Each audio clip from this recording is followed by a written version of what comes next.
Please like and subscribe for more videos to my channel. ஹைட்ராவோட number 1 அடியாள். ஒரு வகையில பார்த்தா நான் ஷீல்டோட அடியாளன்னு சொல்லலாம். எந்த வகையிலுமே இப்போ உனக்கு வேலை இல்ல. லோக்கியோட கோல் எங்க இருக்கு? கவலைப்படாதீங்க, நான் அதை உங்ககிட்ட திரும்ப கொடுத்துட்றேன். நான் உங்க கூட எவ்வளவு ஒத்துழைச்சேன்னு ரிப்போர்ட்ல எழுதுவீங்கல்ல? கண்டிப்பா சட்டவிரோதமான மனித பரிசோதனை பட்டியல்ல சேர்த்துடுறேன். அவங்க எத்தனை பேர் இருக்காங்க?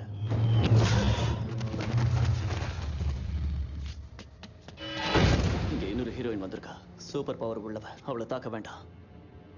அவங்கள பிடிக்கணும்னா இதை விட நீங்க